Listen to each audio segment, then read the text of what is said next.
안녕하세요. 디스멘털입니다. 1799년 7월 나폴레옹의 이집트 원정군은 지중해 연안 도시 알렉산드리아에서 남쪽으로 내려가며 나일강 삼각주 일대의 방어선을 구축하고 있었습니다. 전쟁 중이었습니다.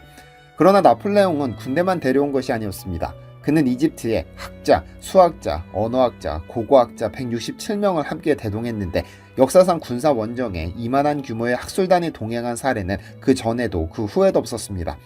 나폴레옹은 이집트를 점령하러 간 동시에 이집트를 이해하러 갔던 것이죠.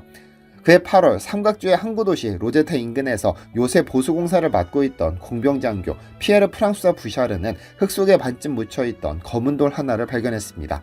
가로 약 72cm, 세로 약 114cm, 두께 약 28cm의 화강 섬노강 조각이었습니다. 표면에는 세 층의 글자가 빼곡히 새겨져 있었는데요.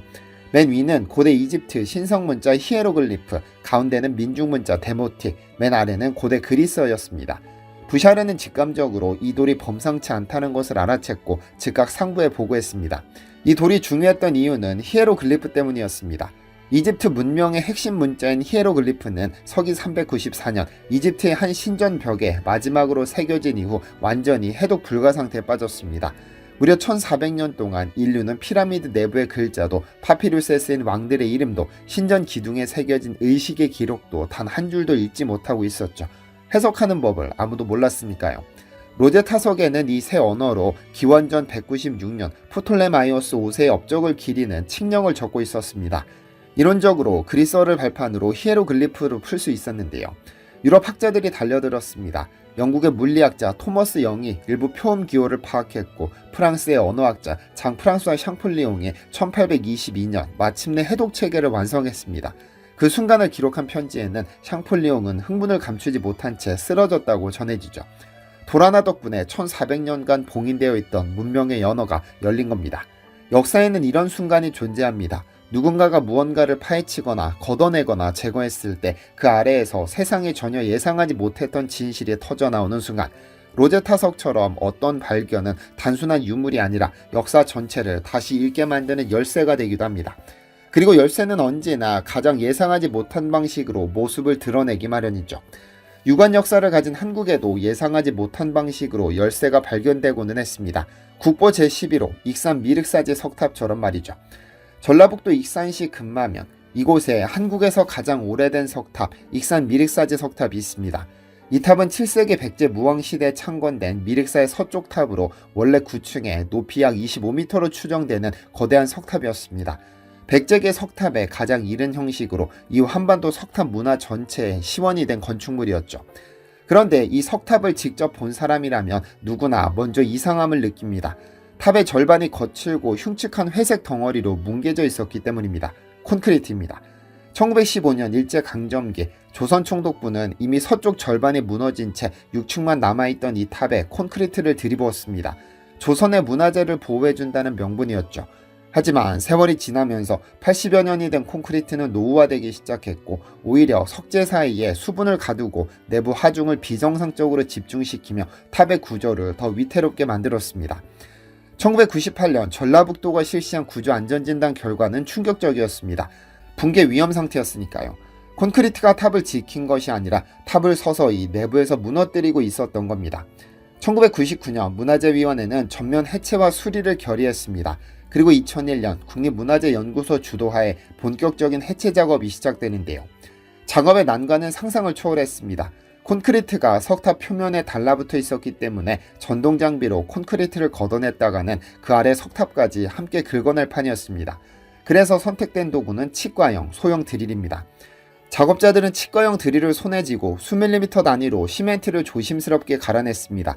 그 작업만 꼬박 4년이 걸렸고 이 과정에서 제거된 콘크리트의 총 무게가 185톤이 넘었습니다. 그리고 2009년 1월 14일 해체 작업이 시작된 지 8년째 되던 해 어느 겨울날 1층 탑신 내부의 심주석, 즉 탑의 중심 기둥을 이루는 돌을 조사하던 연구진이 멈칫했습니다. 그 중앙에 구멍이 발견됐으니까요. 가로 약 25cm, 세로 약 25cm, 깊이 약 26.5cm, 사리를 봉안하는 공간, 사리공이었습니다. 봉안 당시 그대로의 상태로 단 한 번도 손을 탄 흔적이 없었죠. 사리공 안에서 나온 유물은 총 683점이었습니다.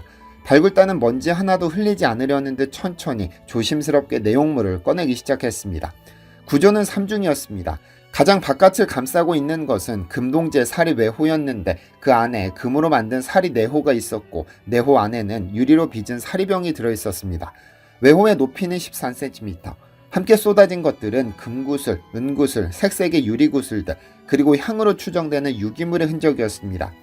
봉안된 지 1370년, 그 긴 시간 동안 단 한 번도 열린 적이 없었고 따라서 639년 봉안 당시의 상태가 그대로였습니다. 공기조차 바뀌지 않은 채로 말이죠. 그런데 연구진의 시선을 끌어당긴 것은 구슬도 사리병도 아니었습니다. 금으로 만든 얇은 판 하나였습니다. 가로 15.5cm, 세로 10.5cm, 두께 1.3mm에 불과한 아주 얇은 금판 말이죠. 금판의 앞뒤 양면에 각각 11행씩 193자의 한자가 빼곡하게 새겨져 있었습니다. 사리 봉안기, 즉 미륵사가 언제, 누구에 의해 무슨 이유로 세워졌는지를 기록한 일종의 창건 선언문이었습니다. 이 글자들이 해독되기 시작하면서 학계는 술렁이기 시작했습니다. 무엇보다 날짜가 놀라웠습니다. 명문에는 기해년 정월 29일이라는 구체적인 봉안일자가 적혀 있었는데 이는 서기 639년 백제무왕 40년에 해당하는 날짜입니다. 미륵사지 석탑의 건립 연대가 추정이 아닌 기록으로 처음 확정되는 순간이었죠. 두 번째 충격은 훨씬 컸습니다. 명문은 미륵사를 창건한 주체를 명확히 밝히고 있었습니다. 언론에 공개된 원문에 따르면 그 핵심 구절은 이랬습니다. 우리 백제 왕후는 좌평 사택 적덕의 딸로 재물을 희사하여 가람을 세우고 기해년 정월 29일에 사리를 받들어 봉안하였나이다. 창건의 주역은 좌평 사택 적덕의 딸, 즉 사택 왕후였습니다. 이것이 충격적이었던 이유는 그간 미륵사 창건의 역사는 삼국유사의 서동요 설화에 기대고 있었기 때문입니다. 백제의 서동, 훗날 무왕이 된 인물이 신라의 선화공주와 혼이 나고 그 선화공주의 발언으로 미륵사를 세웠다는 이야기였죠. 이 설화는 수백 년간 통설로 자리 잡아왔는데 639년에 직접 기록된 내용은 전혀 다른 이름을 적고 있었던 겁니다. 물론 사리 봉안기의 발견이 선화공주의 존재 자체를 부정하는 것은 아닙니다. 무왕에게 2명 이상의 왕비가 있었을 가능성, 그리고 삼국유사의 설화가 역사적 사실의 일부를 포함하고 있을 가능성도 학계에서 논의되고 있습니다. 다만 이 봉안기는 미륵사 서탑 창건에 관한 한 동시대에 작성된 신뢰할 수 있는 1차 기록으로서 사택 왕후를 명시하고 있다는 점에서 역사적 무게가 다릅니다. 1차 사료와 후대의 설화 중 어느 쪽에 더 방점을 찍어야 하는지는 누구나 쉽게 답할 수 있는 질문이죠. 그런데 글자만큼이나 주목받아야 할 것이 하나 더 있었습니다. 바로 금제사리대호, 즉 금으로 만든 사리 용기였습니다. 용기는 겉으로 보면 작고 정교하게 세공된 금 항아리처럼 보입니다. 하지만 이 용기를 어떻게 였는지를 확인한 순간 연구자들은 다시 한번 놀랐습니다. 뚜껑이 단순히 얹혀있는 것이 아니라 몸통과 뚜껑이 나사선, 즉 스크루 방식으로 결합되어 있었으니까요. 오른쪽으로 돌리면 잠기고 왼쪽으로 돌리면 열리는 구조였습니다. 7세기 백제의 금속 공예품에 나사선 결합 방식이 적용되어 있었던 겁니다. 나사의 원리 자체는 고대 그리스의 아르키메데스까지 거슬러 올라가는 오래된 기술이지만 이 원리를 금속 세공에 정밀하게 적용해 높이 13cm의 사리호의 뚜껑과 몸통을 틈없이 맞물리게 만든다는 것은 전혀 다른 차원의 이야기입니다. 나사선의 피치, 즉 나사산과 나사산 사이의 간격을 수밀리미터 단위로 정밀하게 일치시키지 않으면 뚜껑은 맞물리지도 돌아가지도 않습니다. 현대 공작기계도 없던 7세기에 금세공사의 손끝만으로 이 정밀도를 구현했다는 말입니다. 둘레를 따라 새겨진 어자문, 즉 물고기 알 형태의 미세한 전무늬 장식까지 더하면 이것은 단순한 그릇이 아닌 것이 됩니다. 정밀 가공과 장식예술의 극치를 보여주고 있죠. 문화재청은 이 금제 사리호가 7세기 전반 동아시아 금속공예를 대표하는 걸작이라고 평가했습니다. 국내문화재연구소의 성분 분석 결과에서도 금 순도가 매우 높은 수준임이 확인되는데요. 이러한 수준의 세공을 구현하려면 그에 걸맞은 기술 전통과 장인 집단이 이미 존재하고 있었어야 가능합니다. 결국 이 모든 유물은 2022년 12월 27일 국보로 지정됐습니다. 공식 명칭은 익산 미륵사지 서탑 출토 사리 장엄구. 현재는 전북 익산의 국립익산박물관에 소장 전시되어 있습니다. 그리고 탑은 2019년 4월 30일 준공식을 열었습니다. 해체 시작으로부터 20년, 예산 230억 원, 재조립 석재부재 1627개.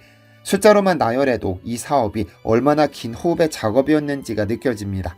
그러나 복원된 탑을 직접 보면 여전히 무언가 이상하다는 느낌을 받습니다. 위쪽 층이 없기 때문입니다. 원래 그 층으로 추정되지만 복원된 탑은 6층까지만 올라가 있습니다. 국립문화재연구소는 원형을 확정할 충분한 근거가 확보되지 않은 상태에서 상층부를 임의로 복원하는 것은 옳지 않다고 판단했고 확인된 범위까지만 복원을 완료했습니다. 이 결정은 비판을 받기도 했습니다. 보기에 어색하다는 것, 국보로서 완전한 형태를 갖추지 못했다는 것이었죠. 하지만 달리 보면 이 미완성의 자리는 팩트를 넘어서지 않겠다는 원칙의 흔적입니다. 모르면 모른다고, 확인되지 않으면 채우지 않는다는 태도, 천년을 버텨온 탑에 다시 한번 거짓을 더 씌우지 않겠다는 결심의 총합이죠. 1400년 전 누군가 금판 위에 193자를 새기고 구멍 안에 조심스럽게 넣었습니다. 돌로 막고 탑을 세웠습니다. 그것이 전부였습니다. 봉인하는 데 걸린 시간은 하루도 채 되지 않았을 것입니다. 그리고 그 봉인을 여는 데는 1370년이 걸렸습니다. 그중 110년은 시멘트가 가로막고 있었고 4년은 치과용 드릴로 그 시멘트를 1mm씩 깎아내는 시간이었으며 8년은 층 하나하나를 해체하는 시간이었습니다. 나폴레옹의 로제타석을 발견한 것은 전쟁 중의 우연이었지만 미륵사지 서탑의 사리공을 발견한 것은 집요함 끝에 찾아온 필연이었습니다. 그리고 그 역사를 새긴 손, 나사선을 조각한 손, 손바닥 위에 그 말갱이를 하나하나 올린 손이 살았던 나라는 7세기 한반도의 백제였습니다. 이상 팩트로 역사를 읽는 디시멘터리였습니다. 시청해주셔서 감사합니다. 디시멘터리에서는 여러분의 제보를 기다립니다. 제 채널에서 다뤘으면 하는 뉴스 또는 널리 알려졌으면 하는 영상은 디시멘터리 네이버.com으로 제보해주시면 소중히 제작하겠습니다.